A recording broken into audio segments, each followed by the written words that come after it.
Снова кто-то в дверь стучит. Ой, опять спина болит. Ой, полежу-ка малость. О, зуб на лифочке висит. Ой, наступила старость. Я все утро не могу вдеть в иголку нитку. Замотала в шарф ногу. Ползаю улиткой. То запор, а то понос. Вот с лавочки упала, а на голове волос очень мало стало.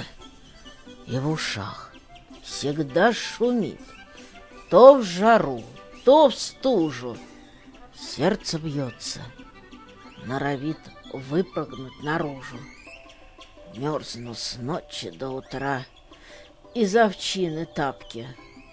Нету в старости добра, нет и сил у бабки.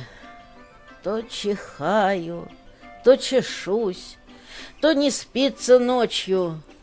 Упаду, так разлечусь я на 100 кусочков. Вот в туалет зачем пришла? Ой, долго вспоминаю. То с вязанием устала, сидя засыпаю. Говорят, придет склероз. С ним проблем немало. Кто-то приходил всерьез, а я дверь не открывала. Не хожу я по врачам, нету денег столько. Я лечусь по вечерам клюквенной настойкой. Выпью рюмочку, потом наливаю кружку. Обнимаемся с котом, голосим частушки. Забываю, где болит, в норме все сосуды. Лучший доктор айболит, клюквенное чудо. А потом опять они, немощь да усталость. Коротаю свои дни, сетую на старость.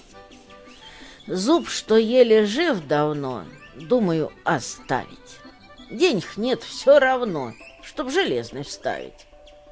Ем овсянку по утрам, запиваю квасом.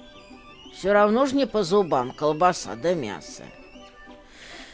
Крохи пенсия моя, мне не по карману. Коли вставлю зубы я, без порток останусь.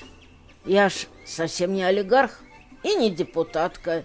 Дырки в старых сапогах, на пальто заплатка.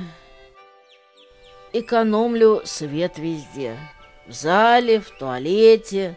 Вот ночью встала по нужде, врезалась в столетник. Коль прижмет радикулит, кот мне спину лечит. Он со мною говорит прям по-человечьи. Потеряла я ключи. Ой, да, завалились где-то. О, снова кто-то в дверь стучит. Не маразм ли это?